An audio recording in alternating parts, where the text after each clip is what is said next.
story, one thread, and it's as I say, a story that goes from a village in Kazakhstan to the White House. Gary Cartwright, you're the author of Wanted Man, the story of Mukhtar Ablyazov. To those who don't know about this very interesting character, how would you give a short synopsis of his of what he's done and why you've written a book about it? Well, to sum it up in one line, Mukhtar Ablyazov is the world's richest fraudster. A man from humble beginnings in a small village in Kazakhstan. He rose to become a government minister, head of the BTA Bank, Kazakhstan's largest financial institution, which he set about embezzling of some $7.6 billion. $1.8 billion of that was from the Royal Bank of Scotland, and it represents the hard-earned pension contributions of their investors. He is credited with what is probably the world's largest fraud. And what is the purpose behind the book? Are you hoping that this message gets to a wider audience? The main message I want to get across is that what we're seeing with Ablyazov is not just one man committing fraud. It's not just other fraudsters from his part of the world also doing the same. What this is one very highly organised and very successful criminal syndicate. Money laundering is their business. They are extremely good at it, and their tentacles reach from Ablyazov's humble beginnings in a village right up to the White House. The High Court of England and Wales and also the courts in New York recognise that Ablyazov's cohorts were laundering his money through Donald Trump property enterprises. You've mentioned some of his international activity. He's got a prison sentence in the UK that he has fled. He's been arrested in France, and you also mentioned that there is now a Belgian connection as well. Yeah, I mean, about his experience as a prisoner, as we would say in England, he's no stranger to the cells. He's been to jail in Kazakhstan. He has spent 2 years in jail in France.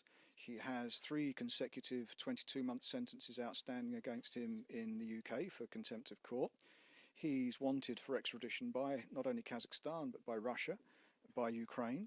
And he has in Kazakhstan 2 outstanding sentences, one for fraud and the other one for murder. He has been found guilty in absentia of commissioning a contract killing on the man who was his predecessor as head of BTA Bank.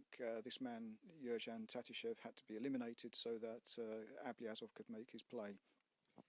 The picture that you portray of this person is not somebody you would naturally associate as somebody who is a victim of human rights violations. In fact, quite the opposite. He is, as you describe in your book, involved in fraud, and there's a charge of murder outstanding. You also talked about this foundation that is associated with him. It's NGO. What do we know about this foundation? It's called the Open Dialogue Foundation. It was established in Warsaw. It is believed to have been established at Ablyazov's behest and funded by him. There are other sources of funding, very, very dubious questions about their funding, where it comes from. Their clients are primarily Ablyazov and his associates. They all seem to be have convictions for money laundering, but they're presented as being political oppositionists who are being persecuted by the Kazakh government for their opposition to the president.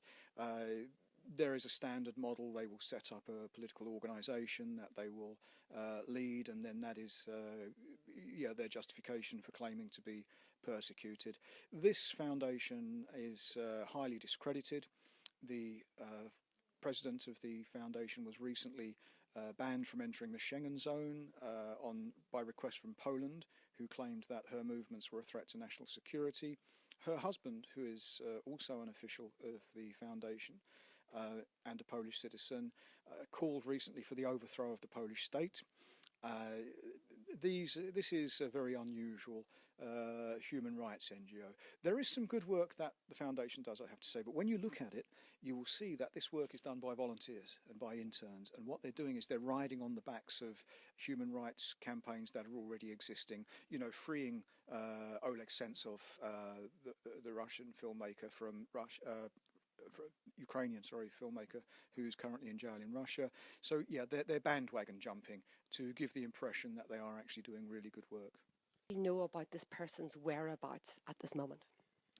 He's in France, but he's in trouble there. There's litigation there. We don't know the details, nothing too serious, but he is in France. He is rumoured to have struck a deal with the Belgian government, whereby in return for giving evidence in the Kazakhgate scandal, where there was a lot of corrupt behaviour, influence peddling involving very high-level Belgian figures, including an ex-minister, and this resulted in the Airbus offices being raided by fraud investigators. Ablyazov claims to have evidence that will expose the guilty, and in return for that evidence, he will bring his money to Belgium, and he will have Belgian citizenship. He has denied this, but the rumours remain there, and they appear to be grounded in some truth. We will see. Where are we now? Where is Ablyazov now? We know he's in France. We know that the circle's tightening there. We know that there's litigation in the United States ongoing. We know that he's got a jail sentence outstanding in the UK. He's got 2 jail sentences, embezzlement and murder in Kazakhstan.